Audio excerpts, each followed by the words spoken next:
Sahabat sampai di Madinah ketemu sama orang Romawi. Orang Romawi jualan utamanya, komoditas paling mahal di Arab itu jubah. Cuman jubah Romawi kalau dipakai ada korsetnya, sehingga begini kalau pakai medidi gini. Terus jubahnya panjang, harus ada yang bawakan di belakang.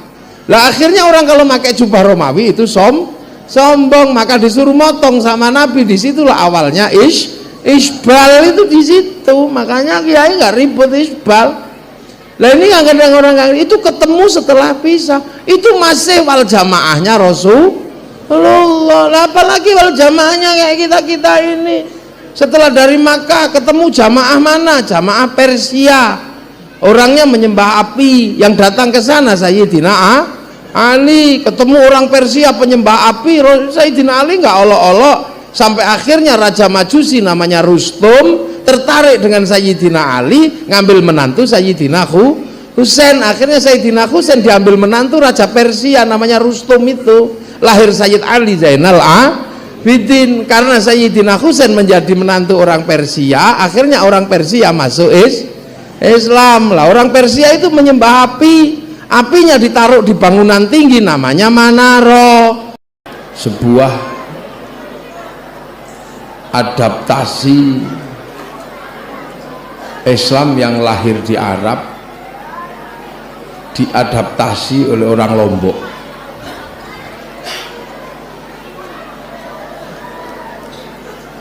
Makanya pesantren itu adaptasi orang Lombok dan menggunakan bahasa Lombok, ya, menggunakan bahasa Nusantara. Makanya sebutannya pondok pesantren santri, karena dulu orang belajar itu dikenal dengan nama sahastri, sehingga mestinya tilmidun muridun jadi santri. Pengasuhnya mestinya ya syaikhun ustadzun, sini jadi tuan guru, di Jawa jadi kiai. Makanya kiai ataupun tuan guru bukan bahasa Arab, sehingga kalau kiai ngumpul tidak bisa diarabkan, dijamak menjadi kuyaha juga nggak bisa. Nah, tuan guru itu jamaknya malah nggak ada. Nggak ada. Makanya anak kiai itu ada namanya Gus di tempat saya sana. Itu pun nggak bisa dijamakkan menjadi gawagis, ya, nggak bisa. Ini adalah adaptasi cara beragama orang Nusantara. Nah inilah potret ahli sunnah wal jamaah. Jadi potret ahli sunnah wal jamaah itu ya seperti ini. Kenapa? Inilah kesadaran orang pengen belajar Islam, tapi berada pada ruang dan waktu yang berbeda dengan Rasulullah. Itu aja. Makanya ya santri itu tidak terlalu ngoyo dan tidak terlalu sok-sokan. Santri dan kiai biasa aja, biasa aja. Kiainya juga cuman pakai sarung, itu kan pakai sarung. Kiai Munajib ini pakai sarung, tadi tak lihat ya. Ya itu sarung namanya. Kalau datang dulu kan jubah pakai orang Lombok masalah. Karena apa? Nggak jadi nanam padi. Kalau ke sawah ya bulet dong jubah, apalagi nanam padi itu mundur. Nah jubahnya ketinggalan di situ, mau ditanam, nanamnya jubah. Akhirnya dipotong sama orang Lombok, sama orang Jawa, orang Nusantara dipotong. Maka yang tadinya baju syar'i berubah menjadi sarung, karena yang motong nggak punya huruf ain, punyanya ngo. Maka syar'un menjadi sarung, saruan menjadi sarungan.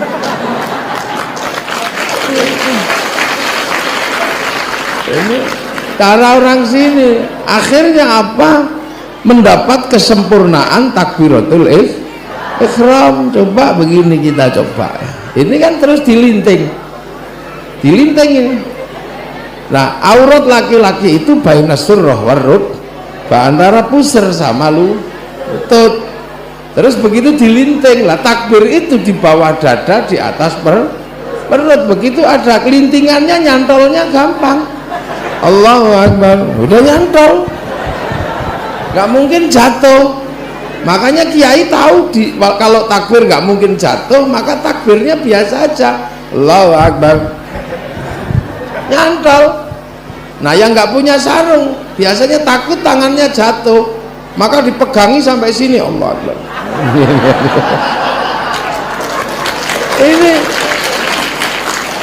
Ini cara mengadaptasi orang Indonesia. Ya biasa aja.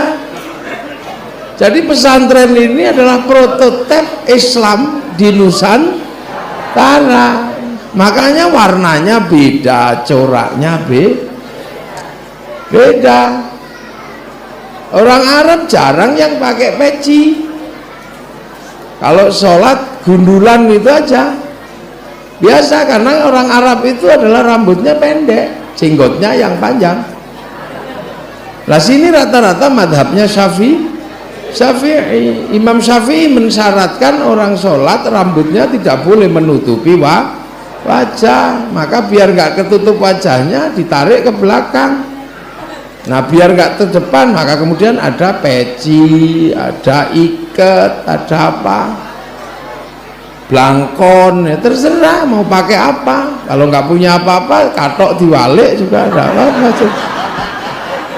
Nah, itu makanya orang Indonesia pakai peci, karena tradisinya dulu gondrong.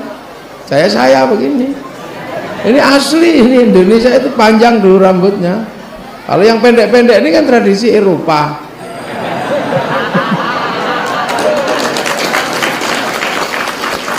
Ya, orang Eropa datang ke Nusantara memperkenalkan potong rambut pendek. Kalau aslinya orang Lombok rambutnya panjang-panjang. Makanya saya ya biasa aja, tak rambut tak panjang. Nah, ini ahli sunnah wal jamaah itu di pondok ini. Kalau mau cari prototipe ahli sunnah wal jamaah ya di pondok ini. Nah, makanya Islam itu kalau sampai Mesir ya menghasilkan corak orang Mesir, orang Eropa ya coraknya orang Eropa. Orang Soviet itu disuruh puasa kayak kita nggak bisa. Hari ini misalnya puasanya kalau mengikuti khaitil abyadi khaitil aswati itu mati mereka, karena 3 bulan siang 3 bulan malam, nggak ada matahari terbenam, itu nggak ada, sungai melengkung gitu. Wudhu ikut orang sini dengan air mengalir, ya nggak bisa. Mau di sana kalau musim dingin airnya membeku jadi es, makanya muncul istilah ma'isalji, boleh untuk toharoh kan beda. Rasulullah orang Arab korbannya unta, di sini nggak bisa memaksakan diri korban pakai unta. Kalau maksa korban pakai unta ditangkap polisi, karena nyuri untanya kebun binatang.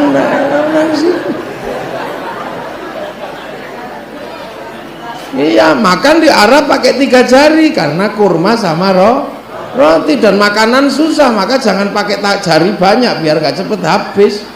Loh, di sini makanan banyak ya cawuk itu. Lah, ini sesungguhnya konsep dasar ahli sunnah wal jamaah. Itu untuk siapa sih ahli sunnah wal jamaah? Adalah untuk orang yang mengikuti Nabi tapi jarak dan waktunya semakin panjang. Itu ahli sunnah wal jamaah, karena ahli sunnah itu ya Nabi itu. Nah, wal jamaahnya Nabi siapa?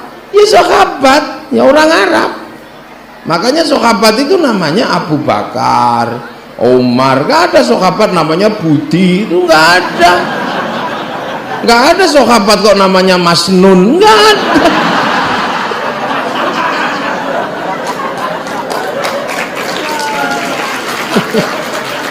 Nggak ada. Ya nggak ada orang sahabat, karena sahabat itu adalah orang yang bisa ketemu langsung sama Rasulullah. Ya orang sana ngaturnya ya gampang. Orang ketemu Nabi, sama-sama orang Arab, jubahan sama-sama bisa pakai jubah, makan 3 jari sama-sama bisa, bahasanya sama, ilmu sosiologi antropologinya sama, maka nggak ribet ngurus sahabat itu, sama orang sana. Maka sunnahnya bisa diikuti, jenggoten semua bisa, rasnya sama-sama semit.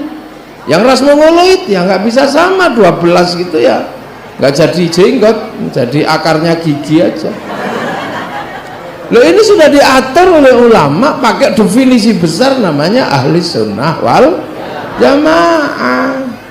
Nah, sahabat ini ditinggal Rasul, harus menyebarkan Islam. Nah, orang yang mengikuti Rasul tapi nggak ketemu Rasul, ketemunya sahabat, ini gayananya juga sudah beda. Dan namanya bukan lagi sahabatnya sahabat itu, enggak, tapi tabi'in, pengikut.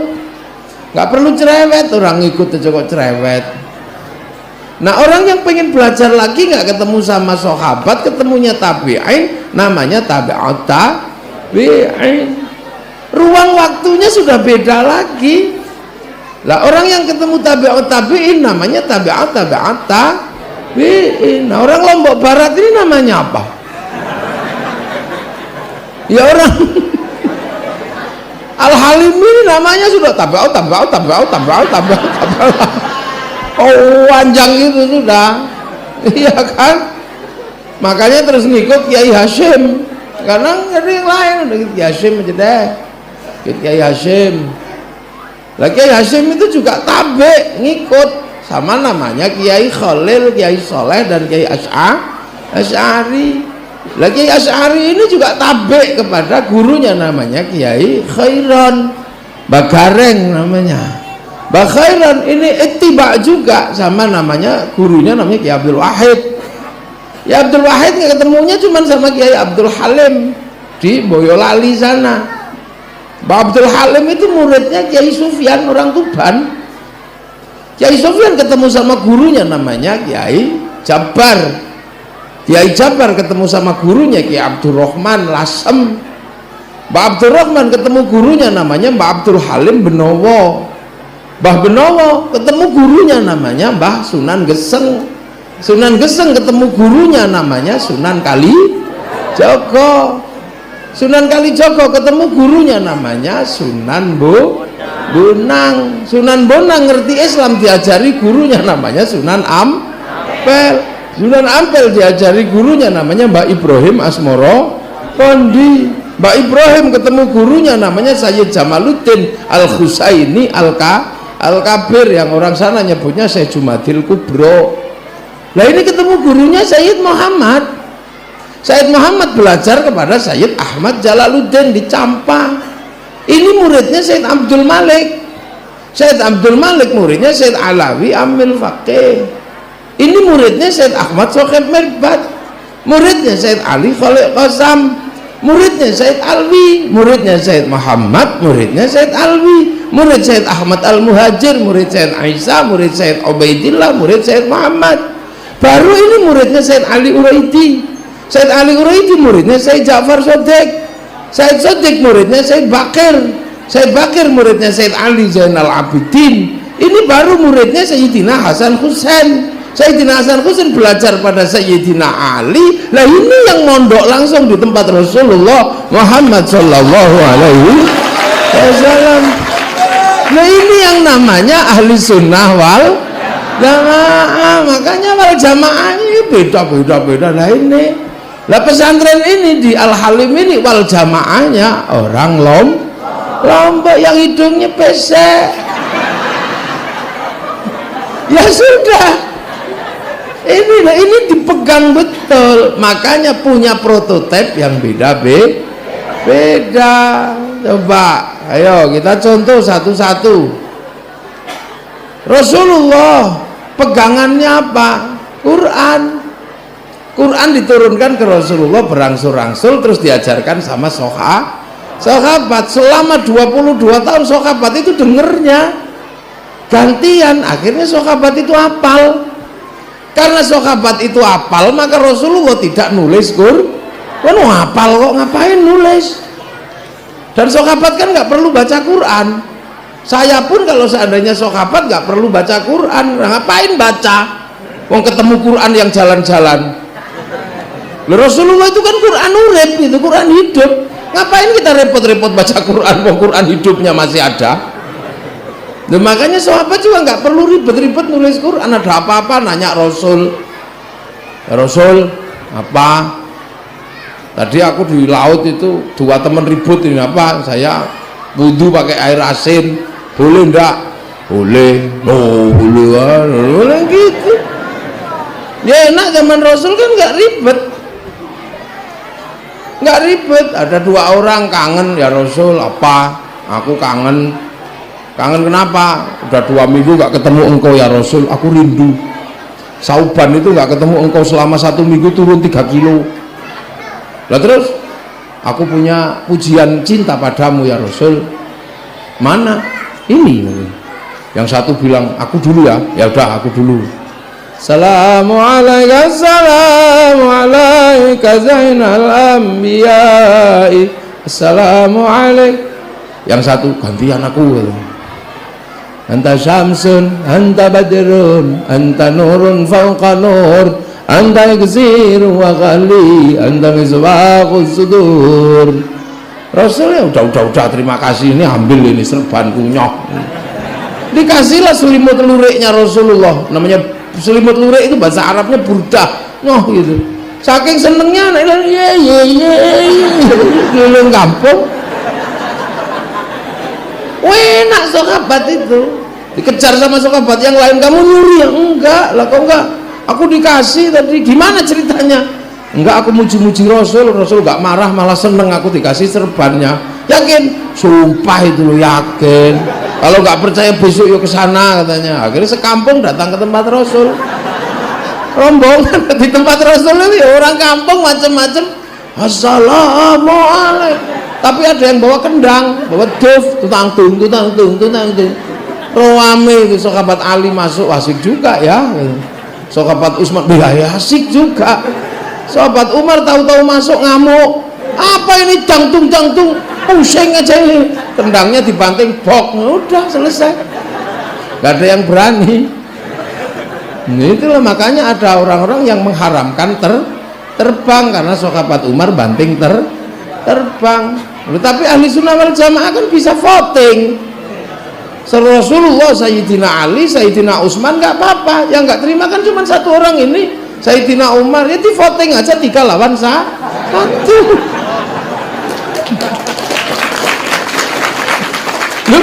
Dan itu tidak terjadi di zaman Rasul dan sahabat. Ngapain ribut?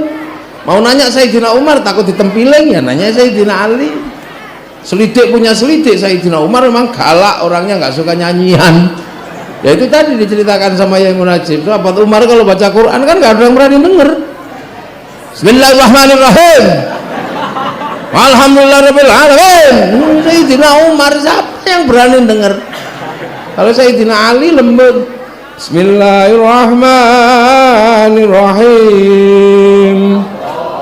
Loh, kenapa tadi nggak bilang Allah? Ya berarti sampean jangan sok-sokan kayak Sayyidina Umar. Langsung saya tes, ketahuan kelasnya. Kalau sampean memang pemberani kelas Sayyidina Umar, pasti Bismillahirrahmanirrahim, Allah.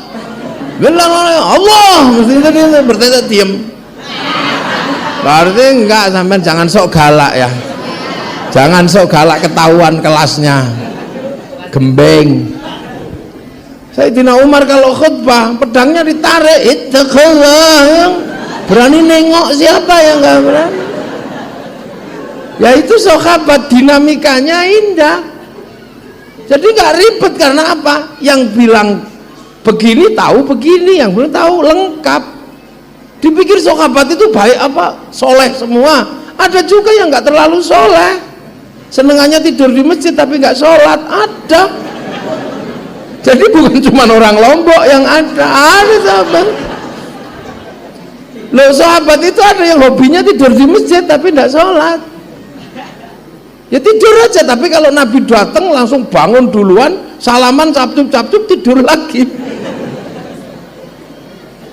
Rasul keluar dari masjid ditanya, ya Rasul kiamat kapan? Alah, nggak usah tanya kiamat.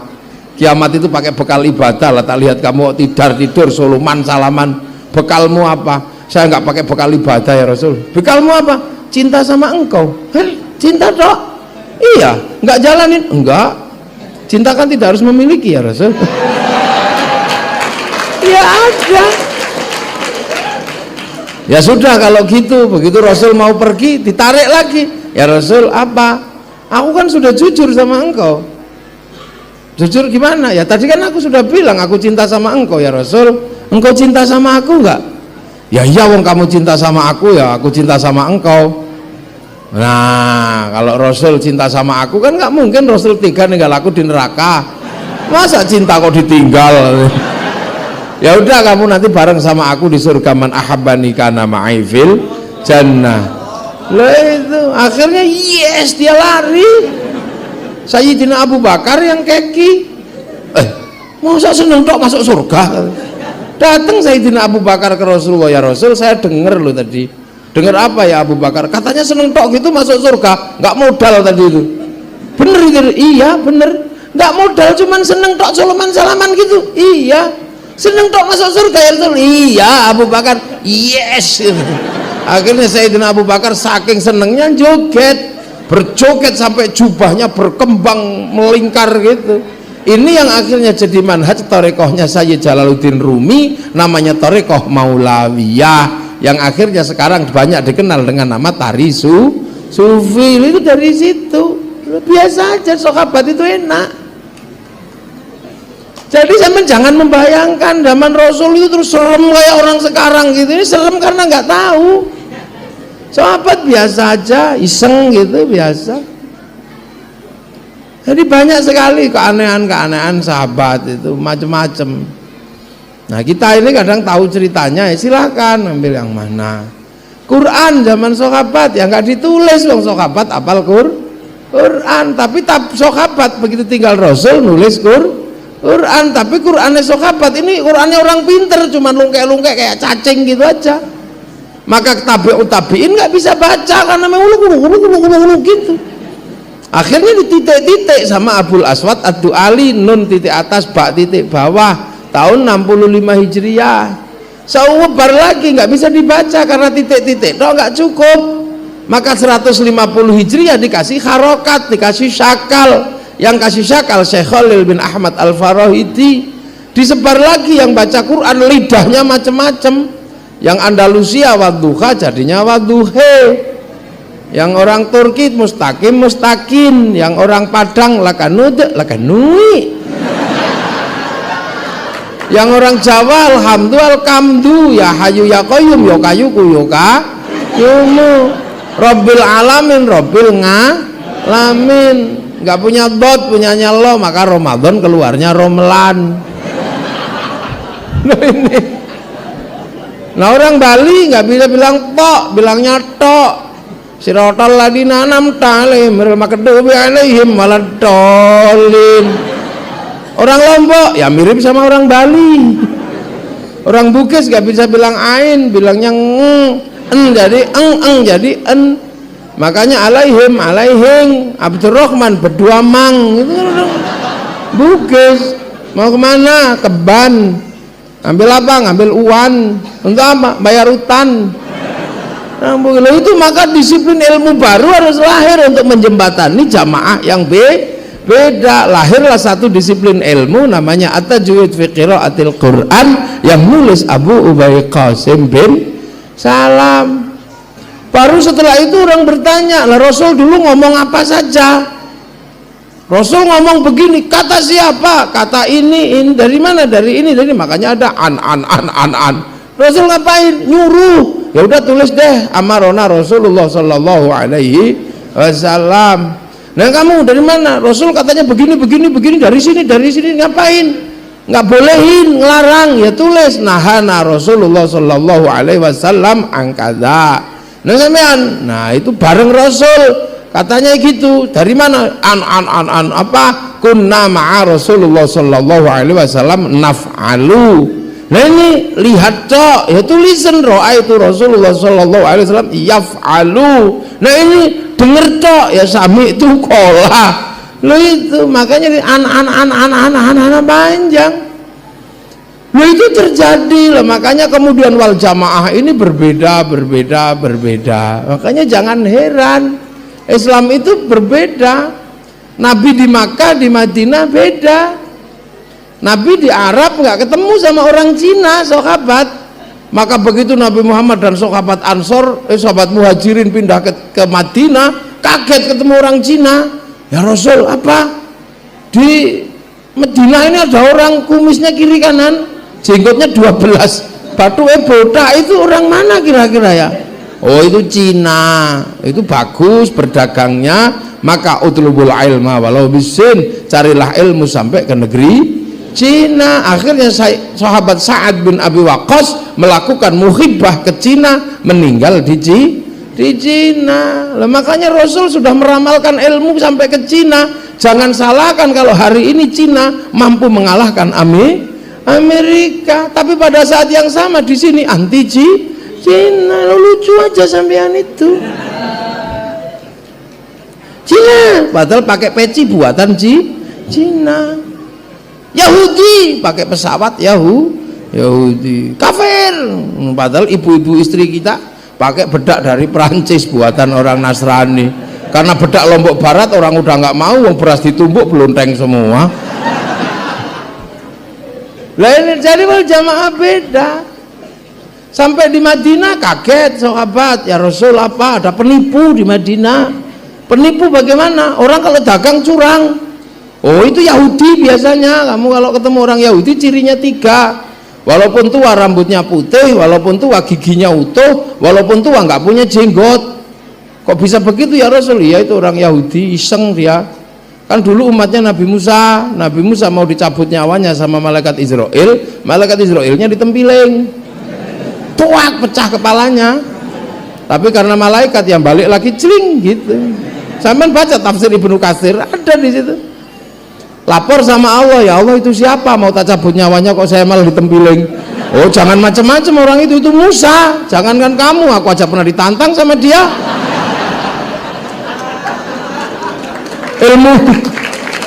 Ilmumu apa udah habis ya Allah? Enggak, tak kasih Khidir, kamu carilah Khidir, dan dia gagal. Makanya besok kalau ketemu orang itu yang sopan. Akhirnya malaikat Israel sopan. Assalamualaikum ya Musa. Salam, apa? Minta tak tempeling lagi? Oh enggak. Lo kamu apa datang lagi? Enggak, aku ini dapat tugas, nyawamu udah expired. Waktunya dicabut. Ya sudah, apa cara? Enggak, temanku bilang rambutmu sudah putih, gigimu sudah rontok, jenggotmu sudah semrawut. Oh ya sudah, kalau itu cabutlah. Maka dicabut gitu.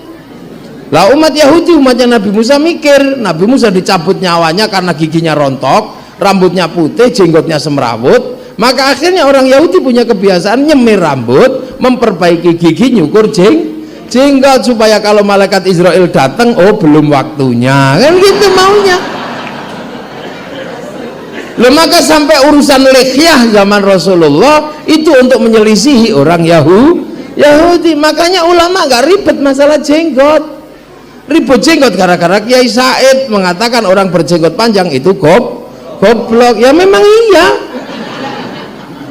Lo kan ada asbabnya. Sebabnya apa coba kalau sampai pengen tahu?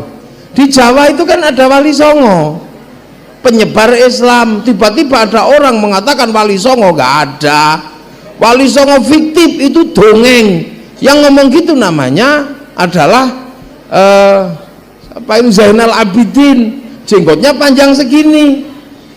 Wali Songo nggak ada bahasa lama, ada apa, semuanya jenggotan. Akhirnya Kiai Said, dasar orang kalau jenggotnya panjang goblok. Maksudnya yang mengatakan Wali Songo nggak ada, jenggotnya panjang itu goblok. Akhirnya dia balas, Kiai Said yang goblok. Penerus Wali Songo kok berani mengatakan orang berjenggot itu goblok, padahal seluruh Wali Songo itu berjenggot. Lah katamu kemarin nggak ada, kok sekarang Wali Songo ada dan berjenggot? Kan itu aja. Cuman akhirnya ya itu tadi digoreng sana goreng sini, wong sekarang banyak orang kemana-mana bawa bimoli, goreng daging ayam, daging sapi, daging ikan, gorengan sampai di Madinah ketemu sama orang Romawi.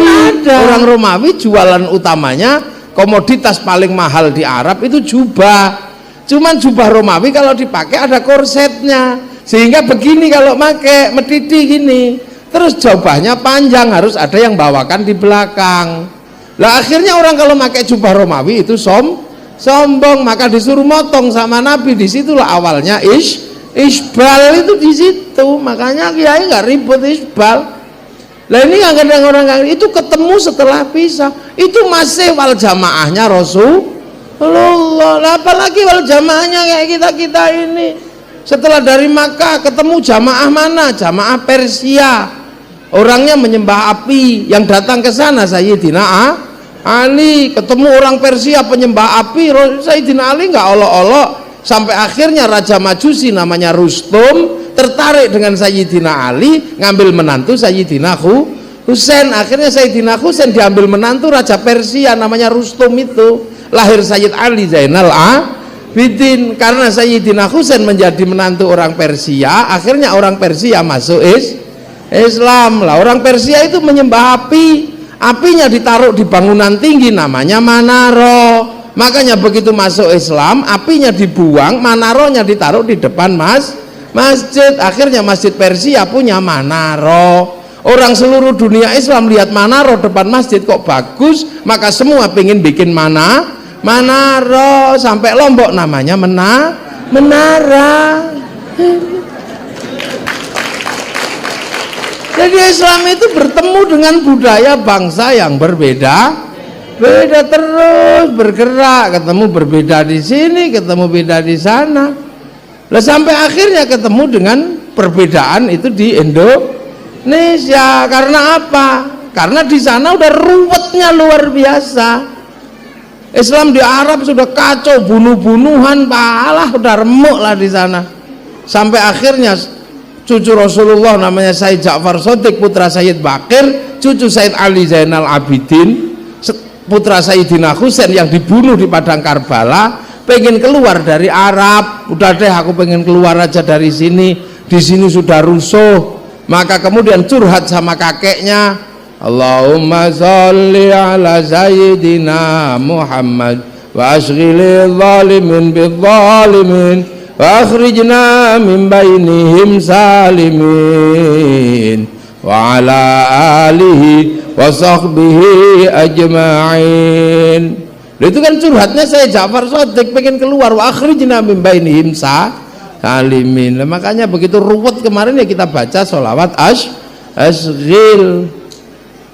Lah terus akhirnya sampailah pelan-pelan sampai di Jawa sana, namanya Sayyid Jamaluddin Al-Husaini Al-Kabir, sampai di sana. Nah, Sayyid Jamaluddin Al-Husaini Al-Kabir punya putra namanya Sayyid Sayyid Ibrahim Asmoro Kondi, punya murid, punya anak namanya Sunan Ampel. Lah Sunan Ampel punya murid namanya Datuk Ribandang, turun ke Lombok. Nah, di sini diajar sholat 5 waktu nggak bisa, maka cuma diajar 3 kali sholat. Lahirlah Islam telu di Sasak. Setelah itu beliau pindah ke Gunung Bawah Karaeng di sana, di Bugis sana, menyebarkan Islam di kawasan sana.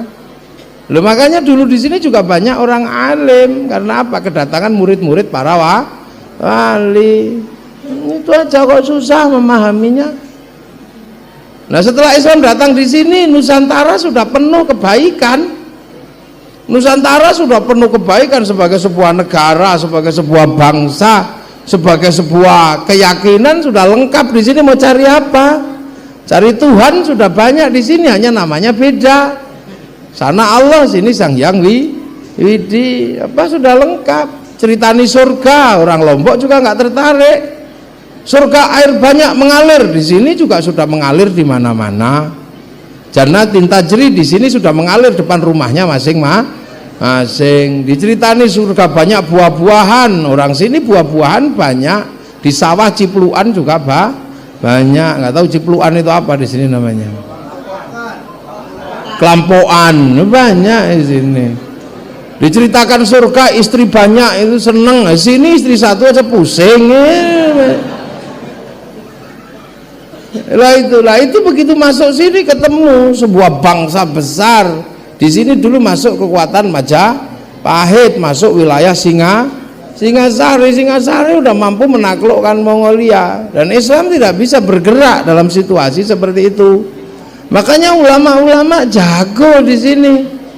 Begitu masuk sini yang adalah raja dan hamba, kawula Gusti, tidak mungkin Islam yang sama rasa ini masuk. Yang Islam yang setara dan sederajat ini masuk, nggak mungkin ketemu dengan bangsa yang raja dan hamba. Raja ini mutlak, hamba nggak bisa punya hak apa-apa. Maka Islam datang dimasukkan hidup bersama sesuai dengan cara agama, namanya musyarakah, yang akhirnya dikenal dengan bahasa masyarakat. Itu kan cara ulama pelan. Raja, hamba, kawula, Gusti, ini kan nggak bisa masuk.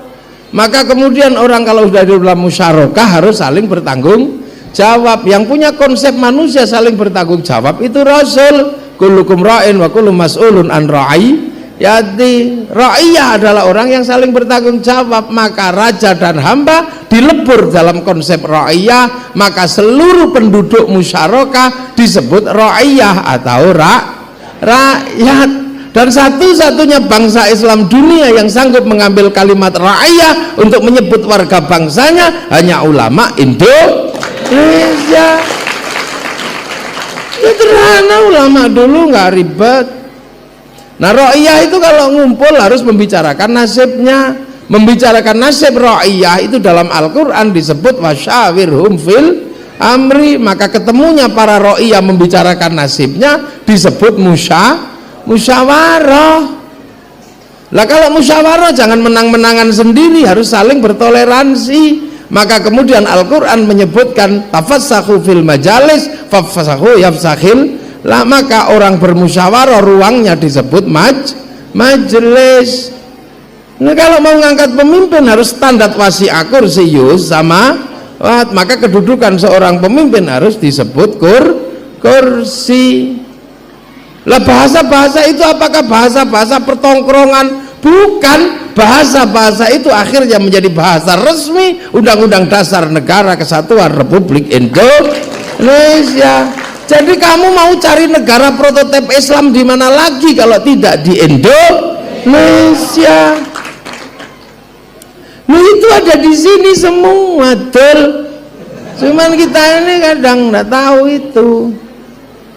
Nah, terus murid-murid wali itu bergerak, Datuk Ribandang ke Sulawesi, Khatib Dayan ke Kalimantan, Aryo Abdillah ke Sumatera, membangun musyarakah ra'iyah, membangun majelis, membangun kursiyun. Akhirnya begitu Belanda datang, murid-murid wali dengan tinggalannya masing-masing ngelawan apa? Ngelawan Belanda. Belanda pergi. Ini semua karena kawasannya para wali disebut wilayah. Al-wali meninggalkan wilayah, dan wilayah itu disebut Negara Kesatuan Republik Indonesia.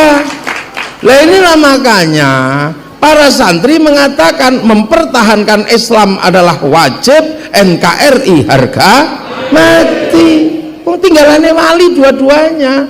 Makanya ini masih disebut wilayah, dan kawasan yang disebut wilayah hanya Nusantara. Loh, ini kadang orang susah. Lah ini dulu seperti apa kok terjadi seperti ini? Ini karena wazaitun wa qurisini wa adzal baladil amin. Laqad khalaqnal insana fi ahsani taqwim. Dan manusia aku bikin dengan bentuk yang terbaik. Lah kita ini bentuk terbaik tapi versi Indonesia ya jelek-jelek, pesek-pesek begini ini. Ahsani taqwim versi Arab ya hidungnya mancung, rambutnya ikal. Aksani takwim versi Eropa tinggi besar, rambutnya merah. Aksani takwim versi Afrika hitam gosong kayak kopi. Aksani takwim versi timur versi Cina ya tembem-tembem sipit. Nah, ini kan aksani takwim di zaman Rasul. Kalau aksani takwim di zaman pertama Nabi Adam ya gede besar gitu, cuma satu tipe, bau besar gitu, 60 dirok, sak dirok segini. Lah nek 60 gini lah ya berarti 50 meter. Makanya Nabi Adam itu besar, wong kadalnya aja segede dinosaurus. Gak usah ditanya celananya seberapa, besar, nggak perlu pakai celana zaman segitu, kan nggak perlu malu, nggak ada orang lain. Besar Nabi Adam itu aksani takwim pertama. Nabi Adam besar, belum ada siapa-siapa lah. Kita ini kan udah umatnya Nabi Muhammad, umat Nabi milenial. Lalu Nabi Muhammad kan Nabi terakhir. Lalu kalau Nabi Adam kan pertama sana, jaraknya entah berapa, jaraknya bisa diukur. Adamun Idrisun Nuhun Huduma Soleh wa Ibrahimu kulun muttaba Lutun wa Ismailu Ishaku kaza Yaqubu Yusufu wa Ayyubu kaza Syu'aibu Haruna wa Musa wal Yasa' Dzulkifli Dawudu Sulaimanu taba Ilyasu Yunusu Zakaria Yahya Isa wa Toha Khodimun Daghaya. Nabi Muhammad Nabi terakhir, makanya aksani takwimnya udah beda-beda. Dan Nabi Muhammad itu Nabi terakhir, Nabi milenial. Makanya ajaran Islam itu ajaran yang indah. Nabi Muhammad dibekali dengan ilmu-ilmu tentang masa lalu yang luar biasa. Nah itu makanya kita ini punya sebuah cerita besar tentang masa lalu, karena Nabi Muhammad Nabi terakhir. Kalau nggak diingatkan dengan masa lalu pasti lupa. Lah itu Nabi Adam pertama diingetin, setiap hari kita diingetin untuk apa? Menghadap kiblat. Kiblat itu apa? Kiblat itu inna awwala baiti wudi'a lin-nasi lalladzi bi Bakkah mubarakah wa hudal lil alamin. Itu apa sih sebenarnya Ka'bah itu? Itu kan tanda Nabi Adam turun itu. Biar nggak lupa kalau pulang kembali ke akhirat, maka dikasih tanda lah. Akhirnya tanda itu menjadi besar karena dibangun berkali-kali. Nah kita biar nggak lupa asal usulnya suruh ngadep sana. Fawallu wajhaka syatral masjidil haram, setiap hari dari Lombok mesti ngadep ke barat, nggak boleh ngadep ke timur. Ya di sana. Makanya kita ini orang Lombok sinyalnya jauh, karena sini cuman pemancar lokal. Masjid ini kan pemancar lokal, pemancar utamanya ya Ka'bah sana. Makanya karena pemancar lokal sinyalnya kadang hilang. Allahu akbar. Ada bakso lewat sinyalnya hilang, ada ting ting ting bakso hilang. Biasa aja. Wow, baus. Ada gerotak-gerotak hujan, ya Allah kabahku kehujanan, hilang sinyal. Jadi kita disuruh ke situ setiap hari agar nggak lupa bekal umat Islam Nabi terakhir. Setelah itu Nabi Adam dalam kisahnya adalah mencari kekasihnya namanya Siti Hawa, dicari kemana-mana karena Nabi Adam turun ke dunia pertama kali ujiannya adalah ujian dipisah dengan kekasihnya. Maka ujian manusia pertama turun ke dunia itu ujian rindu. Makanya rindu itu berat dan menyakitkan. Makanya nggak ada yang lebih menyakitkan dari rindu. Sakit rindu itu, lihat tiang seperti lihat wajahnya. Makanya orang kalau rindu jalan sana, makan nggak enak, tidur nggak nyenyak, juga nggak keluar. Iya, makanya orang Arab menyebut rindu yang aneh itu namanya hamkon. Hamkon itu apa ya? Ada bisa disebut wong kumprung itu, wong bulet. Makanya kalau sudah punya jatuh cinta biasanya mulok aja. Sana, makan nggak enak, tidur nggak enak, renang juga nggak enak, nggak ada yang enak. Sampai akhirnya Nabi Adam diteriak-teriak, Hawa, wah, 200 tahun coba teriak-teriak, sampai akhirnya apa? Allah mengabulkan permohonan itu, dipertemukan dengan Siti Hawa. Mas Adam, loh Hawa, Mas Adam, ketemu di samping bukit. Siti Hawa di atas bukit duduk gitu. Siti Hawa lupa ngejar Nabi Adam, sarungnya diangkat ngejar Nabi Adam. Nabi Adam juga ngejar Siti Hawa. Tapi akhirnya Nabi Adam, hei Hawa, jangan turun kamu. Kenapa bang? Aku rindu. Enggak, kau turun, kau di situ aja, biar aku yang naik gunung. Kenapa? Aku juga rindu. Aku tahu, tapi kamu jangan turun. Hawa, please, jangan turun. Kenapa bang? Kalau aku turun? Enggak, ini peristiwa pertama di muka bumi. Kalau kamu turun, Aku khawatir nanti kamu dicontoh anak cucumu, nanti ada perempuan ngejar laki-laki. Nah di situ aja.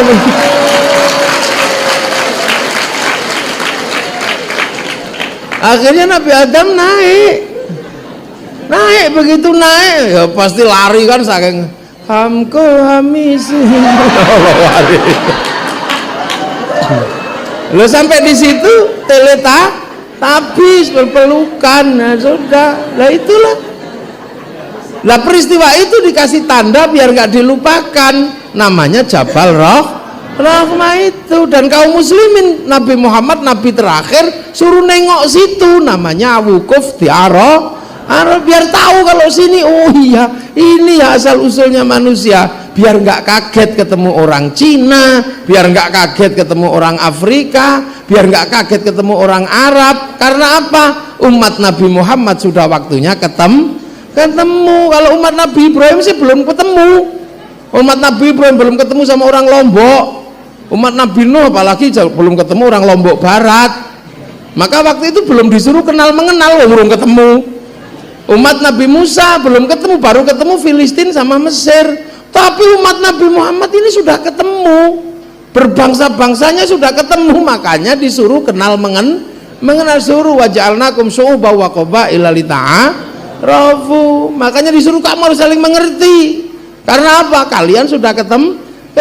Umat Nabi Isa belum ketemu waktu itu, masih di pusaran, baru ketemu antara Filistin sama Romawi, belum ketemu orang Sasak, belum ketemu orang Lombok, belum. Tapi umat Nabi Muhammad ketemu semua, bahkan nggak perlu pergi, karena umat Nabi Muhammad adalah umat milenial, pakai handphone sekarang mau ketemu nih gitu ya kan. Umat Nabi Muhammad umat masa depan, nggak perlu kemana-mana. 20 tahun yang lalu kita pengen lihat Afrika, masih nunggu flora dan fauna, nyetrum ke aki, TV-nya kadang mingkop ngik gitu.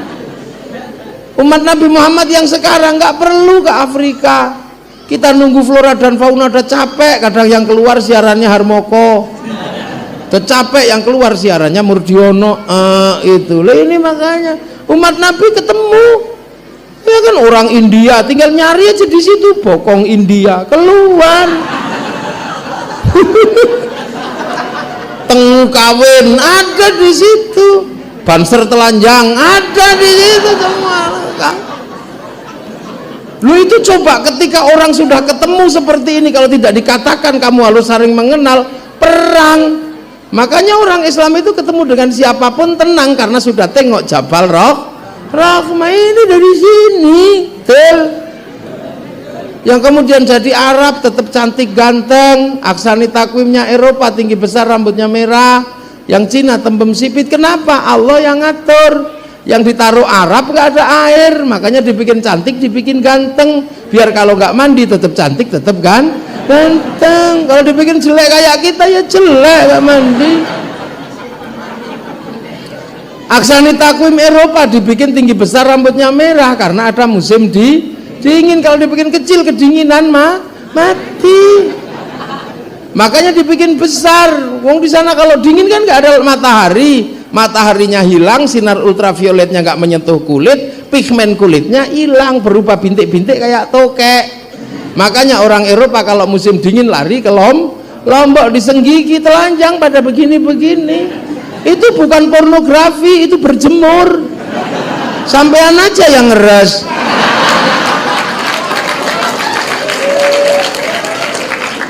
Makanya diantara santri kalau ada yang jadi bupati, jadi gubernur, jangan bikin perda syariat.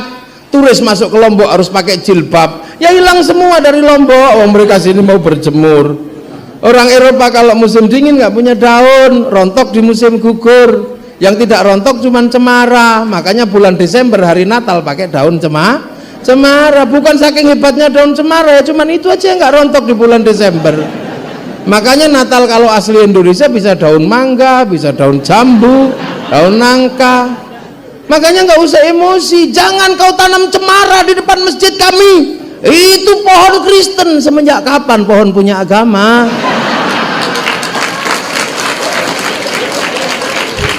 Loh, makanya umat Rasul suruh haji biar tahu. karena waktunya ketemu. Yang Cina kenapa tembem sipit? Ya karena di sana mataharinya keluar saat salju tuh turun, lama-lama silau kan gini. Yang Afrika kenapa gosong? Ya Afrika hitam gosong karena di sana ada singa. Kalau dibikin putih dikejar singa kelihatan, makanya bikin hitam itu. Biar kalau dikejar singa tengkurap itu hilang. Lah kenapa Indonesia dibikin kecil-kecil dan paling minimalis? Kenapa begitu? Karena Allah menempatkan kita di buminya yang paling indah, namanya Indonesia.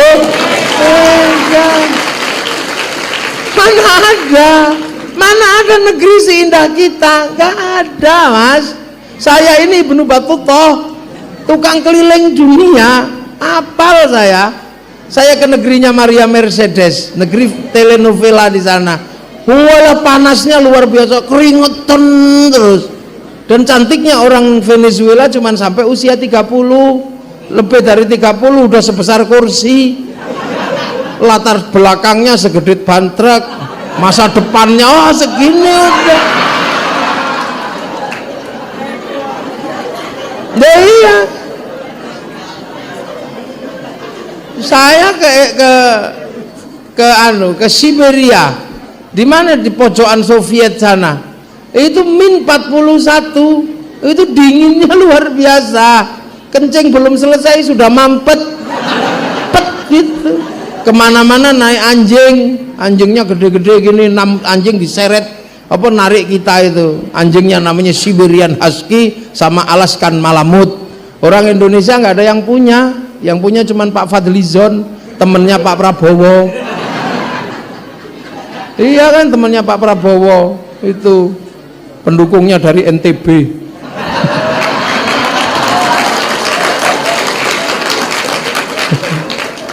Tapi nggak jadi. Yang jadi malah yang saya dukung. Yang kurus bajunya kotak kok. Itu presiden. Yang satu calon presiden. Tapi nggak usah ribut kan, udah selesai. Udah selesai lah, biasa aja. Tapi saya menang ya nggak apa-apa kan, seneng-seneng dikit kan boleh menang kok. Tertawanya juga beda kalau orang menang itu. Begitu. Ini bukan ngeceng, enggak, ini fakta. Udah deh ya, lupakan masa lalu. Tuh. Jadi orang Indonesia itu indah, nggak ada negeri seindah kita. Orang Arab nanam pohon itu butuh ratusan juta. Orang sini nanam pohon nggak niat. Makan pepaya ketelan bijinya, pergi ke ladang tumbuh. Dan pepayanya biasanya lebih manis. Makanya kopi luwak lebih enak. Sampai nggak bayangkan kopi manusia kira-kira, wah tambah enak. Ini Indonesia ini. Makanya orang Indonesia ini orang yang paling gembira ria seluruh dunia. Nggak diancam musim dingin, nggak diancam musim gugur, tenang. Makanya orang sini nggak punya ijazah, hidup. Orang sini nggak jadi profesor, hidup. Yang jadi profesor lebih hidup. Hidup aja. Kalau nggak punya ijazah, sering-sering ke sungai bawa setrum, hidup. Enaknya orang Indonesia. Saya pernah bawa orang-orang Indonesia ke Jepang, pengen seperti orang Jepang. Mari kita contoh orang Jepang. Jam 5 masuk kantor, jam 5 pulang, negaranya maju. Orang lupa, orang Jepang juga pengen seperti orang Indonesia. Jam 7 baru bangun, masih sempat ngantarkan anak sekolah. Jam 8 masih nyemproti manuk susun. Jam 9 baru masuk kantor, jam 1 sudah pulang. Tapi negaranya nggak hancur, hidup biasa aja, malah semakin bagus. Sekarang yang ribut kan orang kaya. Kalau dulu yang ribut orang miskin, antri sembako, antri apa. Sekarang mana ada antri sembako. Yang ribut tiket pesawat. Itu artinya negeri kita semakin meningkat. Yang ribut kelas elit, masyarakatnya biasa aja tuh.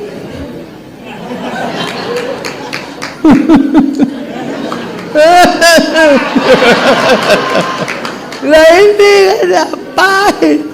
Indonesia itu paling enak dan paling nyaman sudah, maka nggak ada, maka berbahagialah menjadi orang Indonesia. Matahari tidak pernah ingkar janji, pagi terbit sore terbenam, daun tidak pernah rontok, hawa tidak panas tidak pernah dingin, air selalu mengalir. Itu kan cerita tentang Atlantis yang hilang. Plato nulis Atlantis itu air mengalir tidak pernah berhenti, hawa tidak panas tidak pernah dingin, daun tidak pernah rontok, dan matahari selalu terbit pagi sore terbenam. Di Eropa ada seperti itu? Ya nggak ada, adanya di Indonesia itu. Makanya waktu itu orang Romawi mau pindah ke Indonesia, ngirim utusan namanya Bartolomius untuk mencari kawasan Argir atau Java. Gagal, yang datang ke sini malah orang India. Mualimnya si Bartolomius namanya Kudunga, transit di Pulau Maldives, bikin kekuatan namanya Maladewa. Sana sekarang itu kerajaan namanya Salangkanaya. Cari surga, anaknya terdampar di ujung timur Kalimantan, bikin Kutai Kartanegara. Anaknya namanya Dewa Warman, geser ke ujung kulon, bikin Salukonegoro. Punya anak Purnawarman, bikin Tarumanegara. Punya anak Sinasanaha, bikin Galuh. Punya anak namanya Sanjaya, bikin Mataram. Akhirnya pecah dua, Balaputra Dewa ke Palembang bikin Sriwijaya, Sindok ke timur bikin Singasari dan Majapahit. Akhirnya dipersatukan oleh orang besar namanya Gajah Mada dengan sumpah palapanya. Dengan apa? Dengan pasukan khusus yang namanya Bayangkara. Maka siang hari ini ada ulang tahun Bayangkara, maka selamat buat Bayangkara Indonesia, penjaga NKRI. Gitu ya, begitu. Nah, ya, makanya polisi ini harus benar-benar menjaga NKRI. Nanti baru dibantu Banser NKRI Hargawati. Jadi ya gini, maka kita menjadi penguasa dunia, bangsa paling indah. Orang Arab makanannya cuma apa? Kurma sama roti dan daging. Orang Cina panganannya mie, makanya pakai sumpit biar gak cepet habis. Coba kalau pakai cawuk ini ya cepet habis. Makanannya orang sini makanannya macam-macam, umbi-umbian, gantung-gantung, segala macam. Bahkan hantu paling banyak hantunya orang Indonesia. Orang Cina cuma tahu vampir, orang Inggris Casper, orang Eropa Dracula, orang Arab jin, orang sini gendruwo, wewe gombel, kuntilanak, jerangkong, pocong, kolor hijau. Banyak, makanya kita negeri lengkap kan gitu. Iya, orang Eropa punya cerita cinta Romeo Juliet, orang Cina punya Sampai Engtai, orang Arab punya kisah cinta namanya apa? Laila Majnun. Orang sini banyak sekali, kata orang Lombok apa itu? Kisah cinta yang mengharukan. Apa? Cinayel. Apa? Putri Mandalika, lengkap. Orang sana punya cerita Ibu Tiri yang kejam, Cinderella. Kita juga punya bawang putih, bawang merah. Sana punya Samson, kita punya orang kuat banyak. Apa di sini orang kuatnya? Kerupak rakta, apa banyak lah. Orang sana punya binatang yang bisa ngomong, kura-kura ninja. Kita punya kancil nyuri timun, lengkap. Itu bangsa yang besar. Hal yang paling sederhana bisa kita lihat alat musiknya. Orang Arab alat musiknya terbang, terbuat dari kayu dan kulit. Orang Eropa gitar terbuat dari kayu dan tali. Orang Nusantara gamelan terbuat dari logam. Hanya bangsa yang menguasai ilmu pertambangan yang maju dan penguasaan metalurgi yang mapan mampu membuat alat musik dari logam. Kurang apa? Keris. Mana ada negeri terkuat seperti pembuat keris? Nenek moyang kita di Singasari, di Majapahit mampu melebur logam bintang dengan suhu 15.000 derajat. Orang Jerman hanya 7.000 derajat. Apa reaktornya udah nggak kuat. Sini 15.000 derajat. Teknologinya apa? Ya nggak tahu sudah. Saktian. Apinya dibawa, besinya dibawa ke neraka dulu, bawa keluar lagi. Bawa keluar lagi. Lah ini bangsa besar, maka nggak usah malu kita menjadi sebuah bangsa. Ini loh pergerakan bangsa. Makanya kita ini punya ahsani takwim yang berbeda. Tapi sudah seperti itu kita nekatnya luar biasa. Apa? Arab satu bangsa terpaksa harus berpisah untuk dipikul menjadi puluhan negara. Eropa satu bangsa bersepakat menjadi puluhan negara, tapi kita puluhan bangsa bersepakat dalam satu negara kesatuan Republik Indonesia. Nah ini apa enggak serem? Kita ini bangsa hebat, jangan pernah malu menjadi orang Indonesia. Kita ini malu, ini aduh susah kita ini. Loh kita ini aksani takwim yang oleh Rasulullah udah dinaikkan ke belakang. Kemudian Islam itu berpisah-pisah lagi, agama Nabi Adam ini pecah. Apa akhirnya? Nabi Ibrahim mempersatukan kembali, mencari jejaknya Nabi Adam. Begitu ketemu jejaknya Nabi Adam, apa doanya Nabi Ibrahim? Rabbana inni askantu min dzurriyyati biwadin ghairi dzi zar'in 'inda baitikal muharram. Rabbana liyuqimus sholata waj'al afidatan minan nasi tahwi ilaihim warzuqhum minats tsamarati la'allahum yashkurun. Ya Allah, tak titipkan anakku di negeri yang tidak ada apa-apa, mudah-mudahan hatinya mau sholat dan dicintai orang serta dapat rezeki buah-buahan.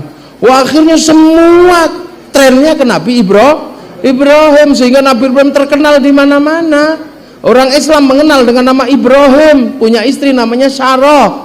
Orang Yahudi mengenal dengan Abraham, punya istri Sarah. Nasrani mengenal dengan Abraham, istri Sarah. Hindu mengenal dengan Brahma, istri Saraswati. Apa enggak nama Sarasnya? Sarah Ibrahim, Sarah Abraham. Begitu Brahma Saraswati. Makanya ketika Islam datang ke sini ketemu orang Hindu, Islamnya juga pusing. Karena simbolnya sama-sama batu, yang satu bernama Ka'bah, yang satu bernama candi, sama-sama ditumpuk. Coba ya. Yang satu punya Linggayoni, yang satu punya Jabal Rohmah. Yang satu perjalanan kain selempang warnanya kuning, yang satu warnanya putih. Selesai perjalanan suci, yang satu digundul, yang satu tahalul. Setelah perjalanan suci, yang satu kurban, yang satu gadri. Punya air suci Zam-Zam, yang satu punya Gangga Yamuna. Kalau nggak pinter ulama dulu tawuran bilang. Tapi berhubung yang datang ulama yang hebat. Dan inilah. Loh, maka kemudian Nabi Ibrahim punya anak dua. Satu bernama Ishak, yang satu bernama Ismail. Ishak melahirkan Yakub atau Israel, punya anak 12 namanya Bani Israel melahirkan agama Yahudi dan Nasrani. Nabi Muhammad dari jalur Ismail. Biar kalau ketemu tidak ribut, maka disuruh sholat Isra Mi'raj, napak tilas Nabi Ibrahim, tik jalannya dicontoh. Khidir Ismail suruh datangi, makom Ibrahim suruh datangi, jalannya Siti Hajar suruh nyontoh, ngelempar setan suruh nyontoh pakai kerikil habis pakai sendal habis pakai payung. Ini kan contoh. Ini cara Islami biar kalau ketemu dengan pengikut yang sebelumnya nggak tabrakan. Nah, kalau sudah ketemu jangan lupa setiap hari doakan kama barok ta'ala sayyidina Ibrahim wa ala ali sayyidina Ibn Ali Ibrahim. Itu siapa? Ya Yahudi Nasrani itu. Makanya yang namanya saudara nggak usah ribut. Kalau nggak mau diajak doakan. Lo itu pelajaran Islam tuh. Makanya Gus Dur ke Israel orang ribut, walan tardo angkal Yahudi walan Nasara. Saya tanya ke Gus Dur, kenapa Gus Anda datang? Bukan kawalan angkal Yahudi walan Nasara? Ayat itu satu kita baca, setahun ingat, tapi yang setiap hari wa ala ali sayyidina Ibrahim kita lupa. Nah inilah yang kita lupa. Makanya ulama-ulama santri mana ribut Yahudi, Israel, hancurkan. Wong kita kalau haji butuh Yahudi mati, kita hajinya berenang. Wong Pak Habibie suruh bikin pesawat gak jadi. Wong namanya tetuko, sing teko ra tuku, sing tuku ra teko. Biasa aja makanya. Loh ini yang kadang oleh Allah sudah ditarik ke belakang agar kita nggak lupa bahwa laqad khalaqnal insana fi ahsani takwim, tapi versi kita versi Indonesia. Summa radatnahu asfala safil, maka jadi jelek, nggak usah ditanya, semua nanti akan jadi jelek. Illalladzina amanu wa amilus sholihat. Untuk menciptakan amanu wa amilus sholihat kita punya pesan pesantren. Dan amanu kita kelas amanunya muridnya ulama, nek muridnya Nabi namanya sahabat. Agar kita tidak lupa bahwa kita hanya pangkat muridnya ulama, maka kita dikumpulkan dalam organisasi Nahdlatul Ulama. Biar kita ini nggak lupa kalau kita ini muridnya ulama. Begitu lupa kita langsung merasa muridnya Nabi, ya jadi Wahabi sampean. Akhirnya apa-apa salah, bid'ah, musyrik, ya habis itu akhirnya Wahabi datang ke Afghanistan jadi Taliban, datang ke Suriah jadi ISIS, datang ke sini ya sebagian jadi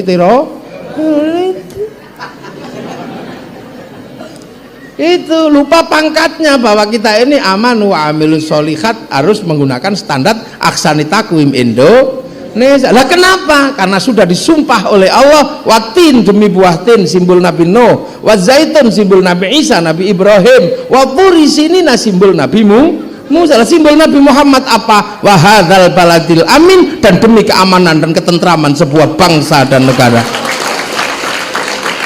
Makanya Rasul mengajarkan Islam tapi membentuk baladil amin pakai piagam Madinah. Kita punya pesantren tapi membentuk baladil amin pakai Pancasila. Masuk ngono ra mudeng itu kan. Makanya jangan terlalu tinggi ngukur diri. Kita ini pangkat muridnya ulama. Betul.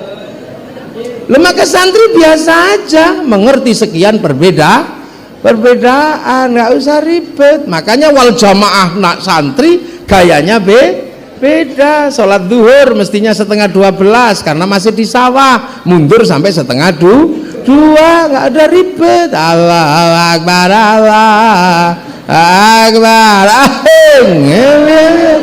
Belum datang ya Robbana, ya Rabbana. Biasa sholat subuh, sholatu khairum minan naum. Kan umumnya begitu, sholatnya panjang, tidurnya pendek. Tapi begitu kena santri dibalik, as-sholatu khairum minan naum.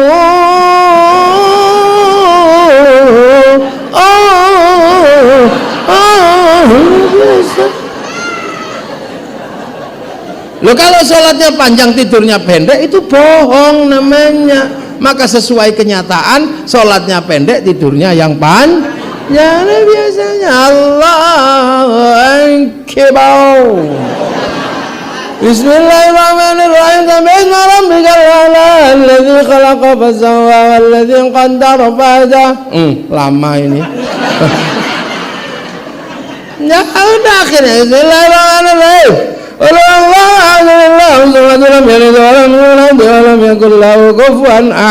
Allahu Akbar. Cepet. Lu sholat itu juga harus mikir makmumnya. Kalau makmumnya itu tua-tua jangan terlalu lama. Kayak Rasulullah itu mikir makmumnya. Apa Rasulullah pernah sholat terus baca surat Al-Lahab? Enggak pernah. Rasul itu loh nggak pernah, dan sahabat itu baca surat Al-Lahab ketika sholat nggak pernah. Jamaah nggak pernah. Kenapa? Karena anaknya Abu Lahab jadi makmum masuk Islam. Putri-putrinya, putra-putranya Abu Lahab masuk Islam. Terus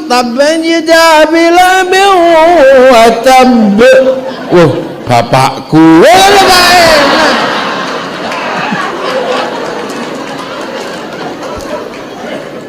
Rasul itu. Sahabat Mu'ad itu pernah ngimami menggantikan Rasul, saking senengnya yang dibaca pertama Al-Baqarah.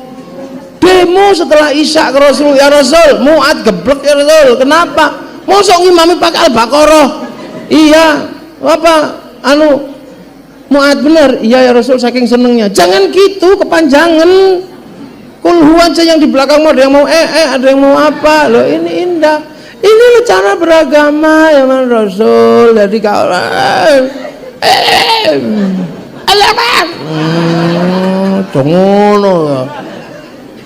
kita ini usaha. Terus makanya kalau habis sholat para kiai, para ulama zikir. Kenapa? Karena sholatnya bocor. kepalanya inget ini, maka harus ditambal. Cara nambalnya pakai zikir la ilallah. Kenapa gedek-gedek? Sahabat kalau zikir diem, sahabat muridnya ulama, zikir diem usul kepada Allah. Muridnya ulama jak diem ya tidur. Nah ini loh walja diukur dong. Puasa ya nggak langsung, puasanya orang sana lebih khusyuk karena lihat padang pasir. Mana ada orang bikin makan padang pasir? Nggak ada. Sini keluar rumah lihat jambu. Makanya daripada kamu melek tidur.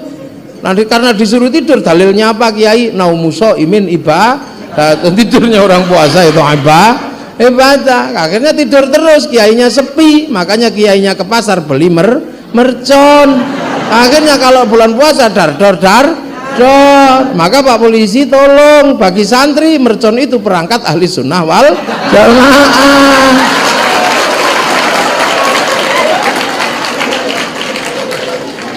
Jadi ini bagian dari itu. Terus malamnya tuk-tik sahur ora sahur sak karepmu.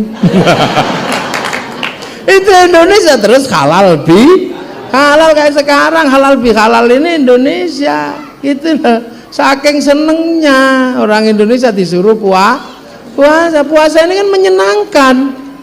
Siapa yang nggak suka puasa? Puasa itu menyenangkan. Dan puasa itu pakai dalil yang sangat serem. Dalil puasa itu kan serem. Gusti Allah sampai pakai alasan kama kutiba alal ladzina min qablikum, seperti orang dulu, bukan cuman kamu tok, ibaratnya kan gitu. Karena orang dulu juga disuruh puasa. Nabi Adam puasa ayamul bait ayamus sud. Nabi Idris puasa tidak bernyawa. Nabi Nuh motong kayu puasa. Nabi Ibrahim puasa. Nabi Musa di Gunung Tursina puasa. Nabi Dawud sehari tidak sehari iya puasa. Nabi Sulaiman puasa. Nabi Isa puasa. Bahkan Nabi Muhammad disuruh puasa. Makanya puasa itu semua orang kenal.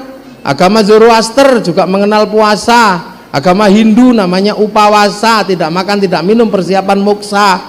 Makanya Islam datang tidak makan tidak minum kok kayak upawasa, maka disebut bulan puasa. Orang Buddha juga disuruh puasa. Kalau pengen dapat kesempurnaan 8 jalan menuju nirwana, puasa. Orang Yahudi kalau hari Yom Kippur puasa. Orang Nasrani kalau hari Jumat Agung sebelum Paskah puasa. Semuanya agama mengenal puasa. Apalagi orang Lombok hobinya puasa, makan pupus daun tok namanya ngidang. Ada puasa makan umbi-umbian ngerowot. Ada puasa makan putih-putihan mute. Ada puasa diem bisu. Ada puasa gandul ngampret. Ada puasa jalan ngedan. Dan orang kita terlalu sering hobi puasa. Pengen punya pacar cantik ditolak, puasa. Biasa aja puasa. Makanya nenek moyang kita hebat-hebat dulu karena rajin puasa.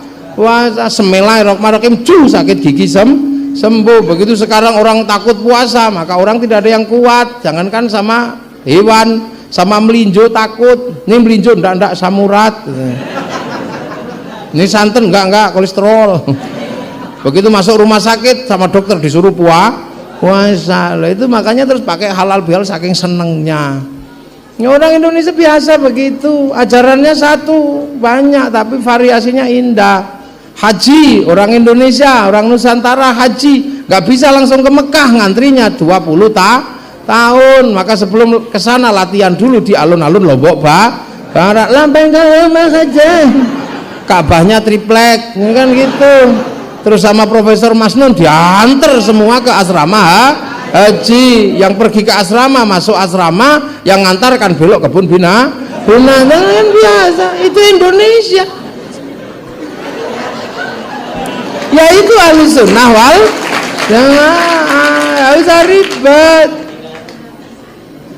Rasul kita nggak ketemu, maka diajari solawatan. Solawat yang dipakai namanya solawatan. Yasin yang dipakai namanya yasinan. Tahlil yang dipakai namanya tahlilan. Karena orang Indonesia pakai sesuatu akhirannya sarung belum dipakai, kalau dipakai sarungan. Aku punya tahlil, tapi kalau tahlilan nggak mau, berarti kamu punya katok, nggak mau katokan.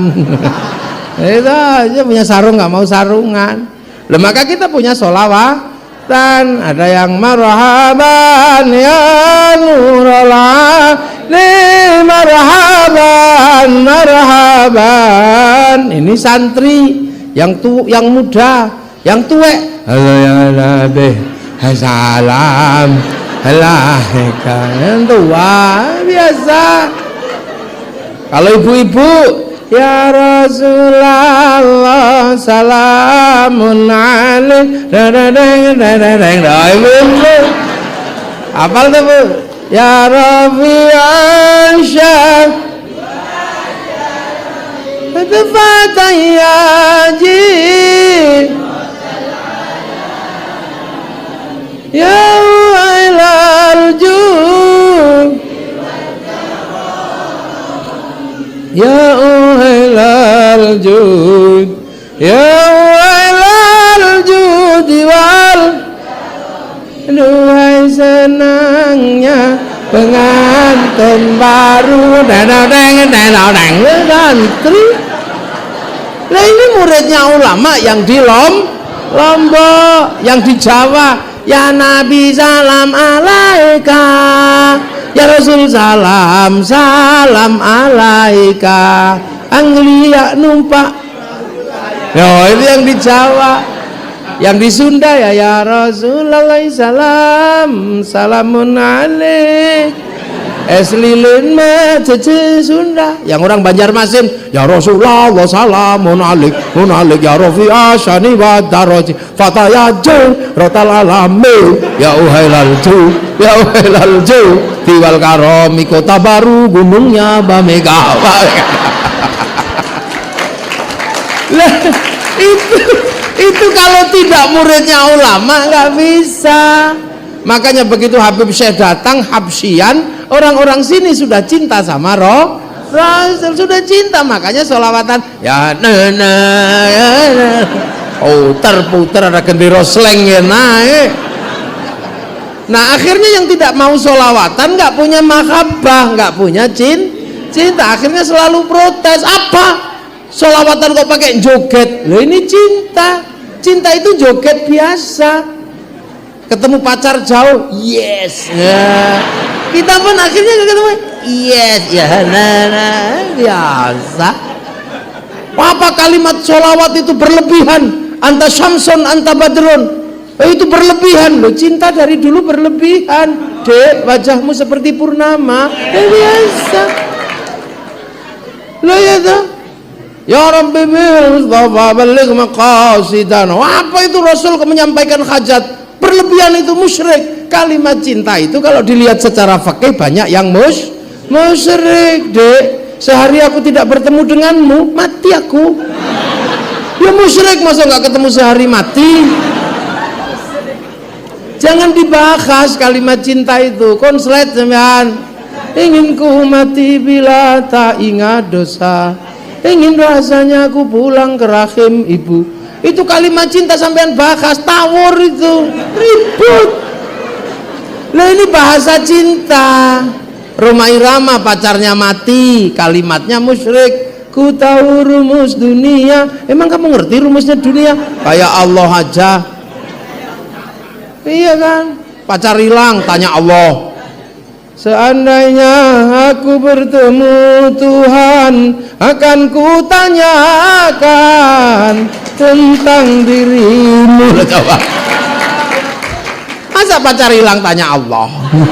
Lah itu kan kalimat cinta. Makanya orang kalau punya bahasa mahabbah jangan dilihat dari ya gak nyambung, ribut. Quran sama Quran aja bisa konslet kalau cara pandangnya beda. Yang satu sitatil, yang satu innallaha la yughayyiru ma biqaumin hatta yughayyiru ma bi anfusihim. Quran sama fikih kalau tak pas melihatnya konslet. La talbisul haqqo bil batil wa qul ja'al haqqo wa zaqal batil innal batila kana zahuqa. Tiba-tiba ilmu fikih darul mafasid muqaddamun ala jalbil masalih, ad-daruratu tubihul mahdhurat, al-masyaqqatu tajlibut taysir. Ya konslet semua itu. Apalagi Quran sama tasawuf. Innani anallah la ilaha illa ana fa'budni wa ma khalaqtul jinna wal insa illa liya'budun. Kok bisa itu hikam dibuka dengan min alamatil i'timadi 'alal amal nuqsanur raja'i 'inda wujudiz zalal. Apa ndak tambah konslet itu? Makanya jangan membicarakan kalimat cinta dengan bahasa fikih, ribut sebenarnya. Robiah al-Adawiyah jatuh cinta sama Allah, kalimatnya aneh. Ya Allah, kalau ada nikmat buatku di dunia aku gak butuh, berikan sama musuh-musuhmu aja. Kalau ada nikmat buatku nanti di akhirat aku juga gak butuh, berikan sama kekasih-kekasihmu. Kalau ibadahku karena takut neraka, bakar aku di dalamnya. Kalau ibadahku karena aku pengen surga, tutup surga itu dariku. Tapi kalau ibadahku karena aku rindu padamu ya Allah, awas jangan kau palingkan wajahmu dariku. Ini nggak bisa. Itu kalau kalimat fikih musyrik gitu coba. Apalagi syair cintanya saya Jalaluddin Rumi, tambah konslet lagi. Di tengah pasar ketawa, Allah sekarang rugi, Allah rugi dan aku yang beruntung. Wah ini orang, ngedan. Allah rugi, aku yang beruntung sekarang. Sekarang hari ini adalah hari kemenanganku, aku beruntung, Allah merugi. Marah semua orang, ini apa? Akhirnya ada satu yang datang. Gimana Syekh, ribut semuanya gara-gara engkau mengatakan lebih beruntung dari Allah. Ya iya memang beruntung aku. Loh kok bisa? Aku mencintai Allah, aku dapat Allah yang maha besar. Allah mencintaiku, Allah cuma dapat aku yang jelek begini, rugi Allah. Ini bahasa mahabbah, ini nggak bisa sebenarnya ya. Makanya yang bisa menggambarkan kalimat cinta dengan indah itu cuma Ibnu Katsir, menulis kitab yang namanya Qissatul Anbiya, menceritakan burung pipit jatuh cinta. Burung pipit yang kecil itu yang suka makan padi, apa orang Lombok menyebutnya? Bawi. Nah, burung bawi. Burung bawi ini merayu kebawi. Nah, burung kebawi. Ya, laki-lakinya di samping singgasana Nabi Sulaiman merayu, "Dik kebawi." Apa Bang kebawi? Kebawi jantan mengatakan, "I love you." Kebawi betina, "Pret."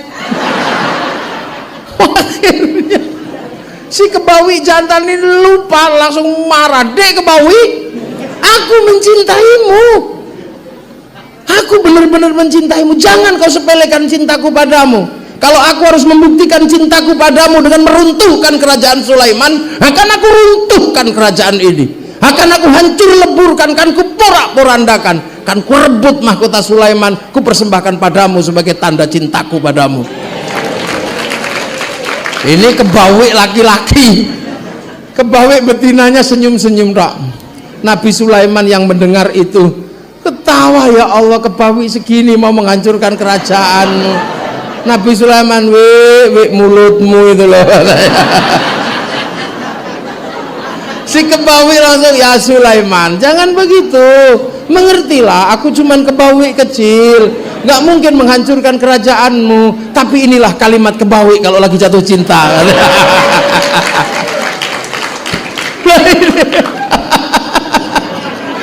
Jadi ini orang-orang cinta sama Rasul, makanya indah.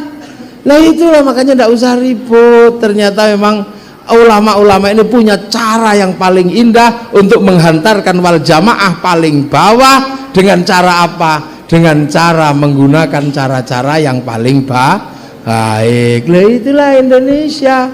Makanya kita ini umat Nabi akhir, sudah ketemu dengan siapapun. Makanya Rasulullah cuma menyatakan dalam satu hadis, "Mayyuridillahu bihi khairan yufaqihu fiddin." Siapa yang dikehendaki menjadi baik oleh Allah, dikasih ngerti dalam urusan agama. Lah khairan di situ nakirah. Khairan itu kalau nakirah maknanya khairan kamilan, kebaikan yang sempurna. Lah kebaikan yang sempurna nggak mungkin milik manusia, maka kebaikan manusia nggak bisa berdiri sendiri. Ini baik nggak pengajian ini? Yang paling baik siapa? Jadi kalau ngaji ini baik, yang paling baik itu ini. Iya, nggak usah protes, minumannya banyak, pakai mic. Tapi karena kebaikan itu nggak bisa berdiri sendiri, saya nggak boleh mengatakan saya yang paling baik. Karena apa? Saya terlihat baik karena ada panitia muktamar 1 apa Palahi ngundang saya ke sini. Kalau nggak ada yang ngundang saya ke sini, saya nggak terlihat baik di sini lah. Kalau sudah gitu baik mana saya apa panitia? Panitia juga nggak baik, karena kalau saya nggak datang pengajiannya jelek.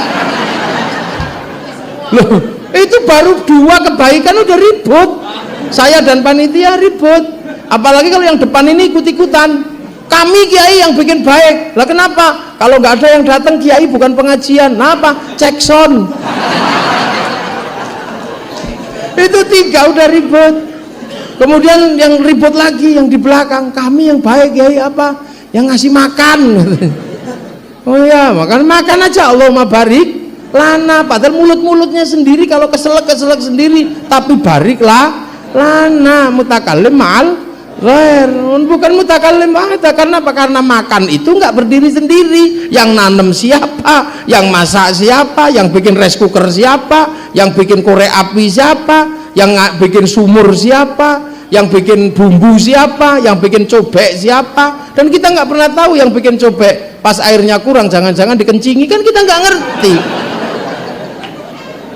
Nah itu maka kebaikan itu nggak bisa berdiri sendiri. Makanya ini baik, ibu-ibu jadi tenang. Karena apa? Anak-anaknya beli pelembung helikopteran, maka tukang jual helikopter juga baik. Makanya kalau pengajian ini dihantarkan Allah ke surga, tukang balon juga masuk surga.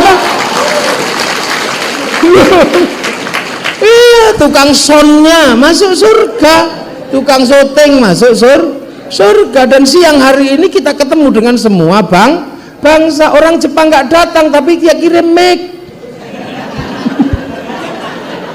Kirim mic sama kirim mixer itu di situ.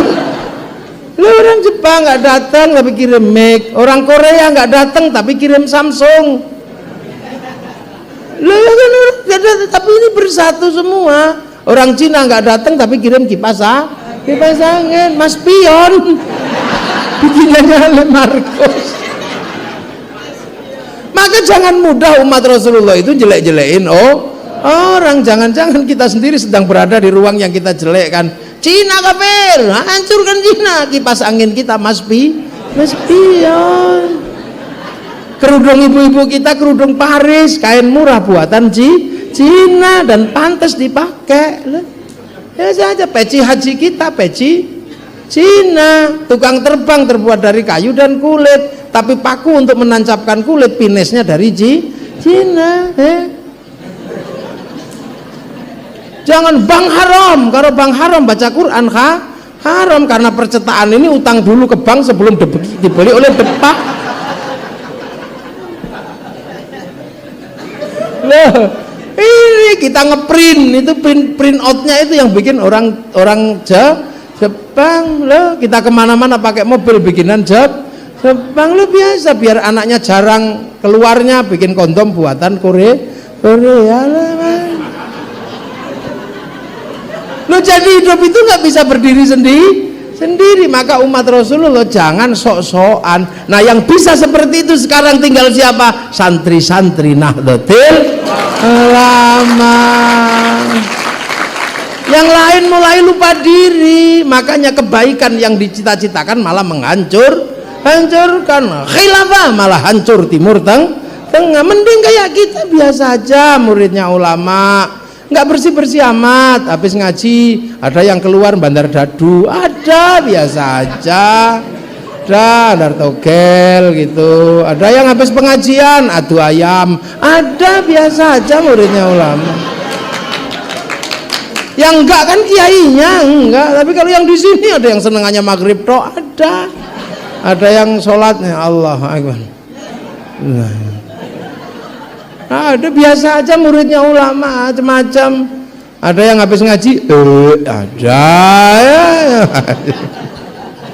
Ya mungkin di sini nggak ada, tapi mungkin di tempat lain ada. Lah itulah santri, karena kita berada di hilir, bukan hulu.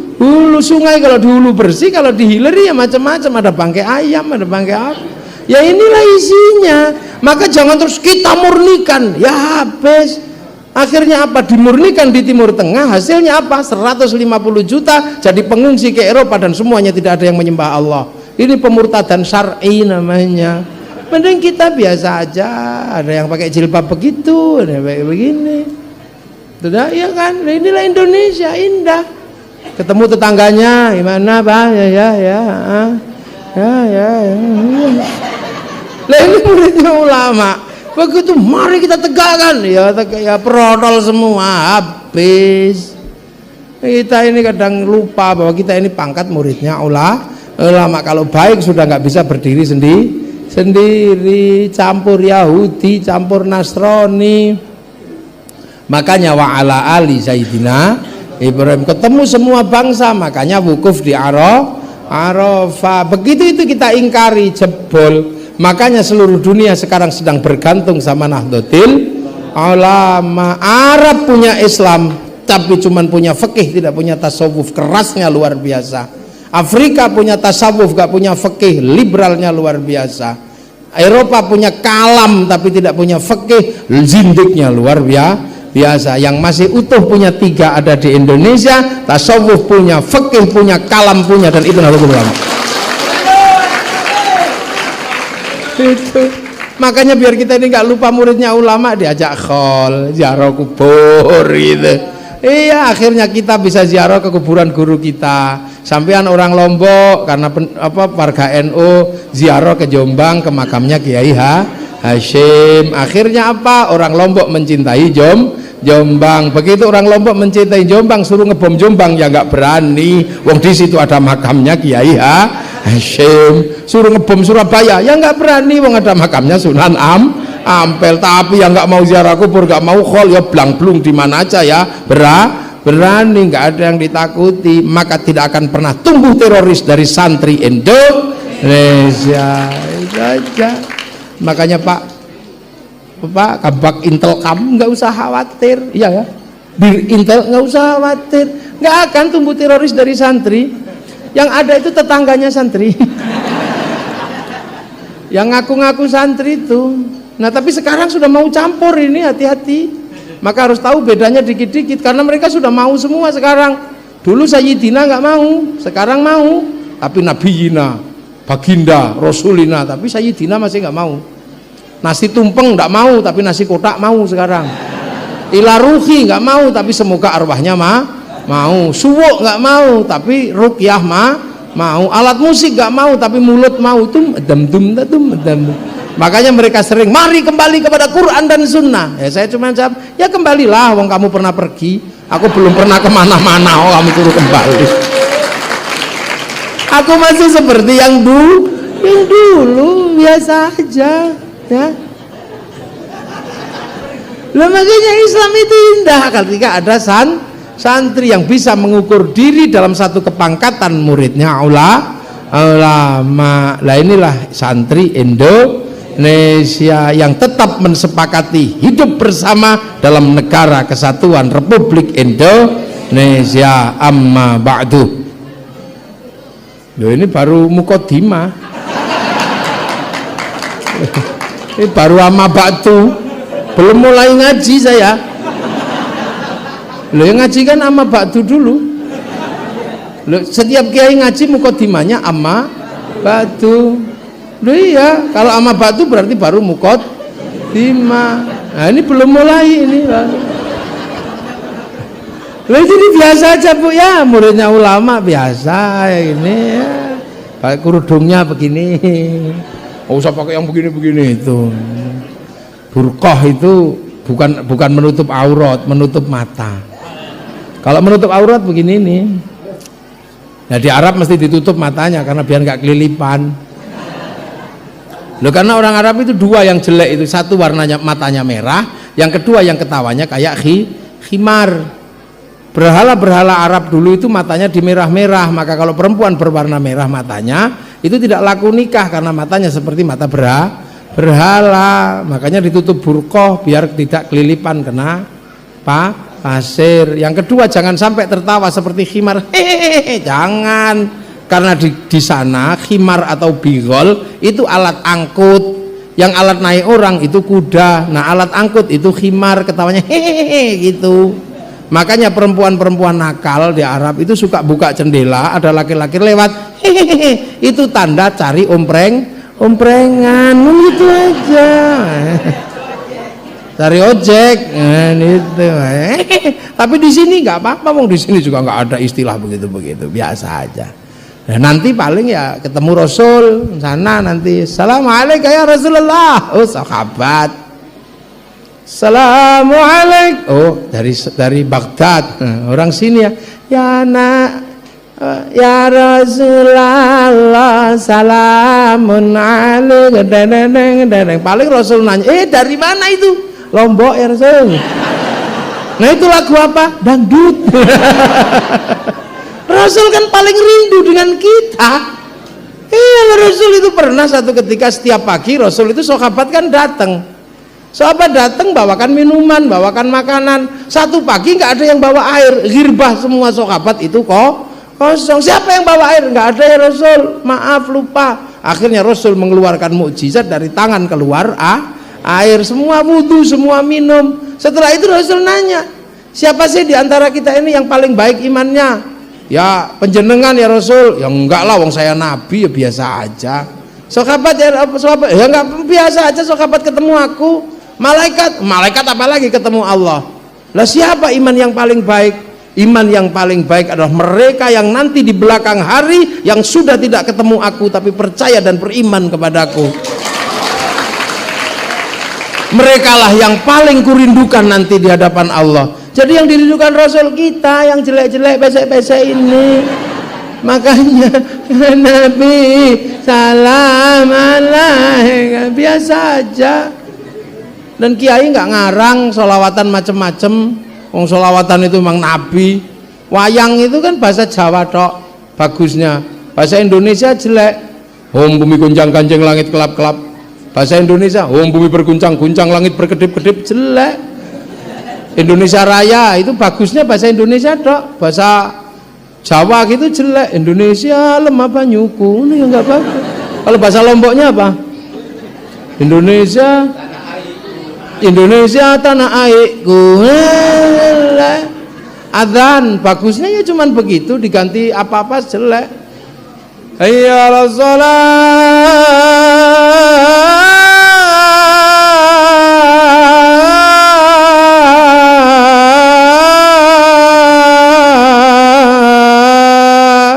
Itu adzan, ganti dangdut rusak. Hayya 'alas shalah, rusak. Loh, makanya karena bukan sholawat. Kalau sholawat apa aja bagus. Nah, itu maka mari kita merindu Rasul dengan gaya muridnya ulama. Ya jangan terlalu sok-sokan, biasa aja. Allah Akbar, gak usah Allah. Kasihan yang di belakang kita. Oh itu imamku nyetop apa katanya. Wah. Oh itu layangan lagi. Biasanya Allah Akbar. Nah itu makanya muridnya ulama biasa dan ulama biasa aja. Mana ada gaya ulama yang aneh-aneh, enggak kan? Biasa ulama. Ya itu aja. Ya sudahlah ya, selamat bermuktamar. Ya selamat bermuktamar maksudnya. Kok masih pengen terus? Sudah cukup lah. Selamat bermuktamar yang pertama. Palahi. Semoga para sesepuh yang sudah meletakkan Islam di Lombok dan terutama muassis Al-Halimi bisa kita teruskan perjuangannya oleh anak-anak cucu kita dan generasi kita, dan semua mendapatkan barokah dan manfaat dari Allah. Al-Fatihah. Ghairil maghdubi alaihim waladdallin. Amin. Ihdinas siratal mustaqim. Assalamualaikum warahmatullahi wabarakatuh.